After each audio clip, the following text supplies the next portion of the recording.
નમસ્કાર મિત્રો, સુરત પાસે વંદે માતરમ એક્સપ્રેસ પર પથ્થરમારો કરાયા હોવાની ઘટના સામે આવી છે। આ ઘટના એટલા માટે પણ સૌથી વધુ ચર્ચામાં રહી છે કારણ કે તેમાં ઉત્તર પ્રદેશના રાજ્યપાલ આનંદીબેન પટેલ મુસાફરી કરી રહ્યા હતા। જો કે તેઓ ઘટનામાં સુરક્ષિત હોવાનું પણ સામે આવ્યું છે।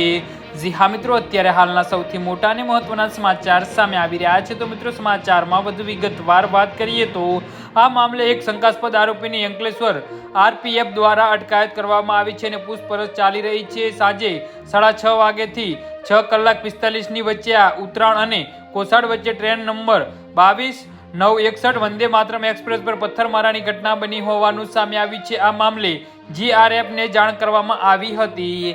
જી હા મિત્રો, અને અંકલેશ્વર આરપીએફની ટીમને તાત્કાલિક સ્થળ પર મોકલીને એક શંકાસ્પદ વ્યક્તિની અટકાયત કરવામાં આવી છે। હાલ તેની પૂછપરછ ચાલી રહી છે। ટ્રેનના કોચ C6 અને C10 ના કોચ ચેક થયા હતા અને ઘટનાની ગંભીરતાને ધ્યાનમાં રાખીને અંકલેશ્વર આરપીએફની ટીમ તાત્કાલિક સ્થળ પર પહોંચી તપાસનો દોર સંભાળ્યો હતો। જી હા મિત્રો, ટેક આસપાસ ચેકિંગ કરતા પોલીસની નશાની હાલતમાં ભટકાયેલા આશરે 30 વર્ષે એક શંકાસ્પદ યુવકની અટકાયત કરવામાં આવી હતી।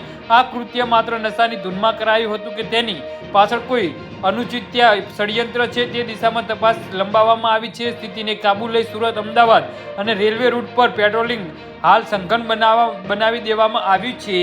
જી હા મિત્રો, તો આના વિશે તમારું શું કહેવું છે તો નીચે અમારી કમેન્ટ બોક્સમાં જરૂરથી જણાવજો અને અમારી યુટ્યુબ ચેનલને સબસ્ક્રાઇબ કરવાની ભૂલતા નહીં। ધન્યવાદ।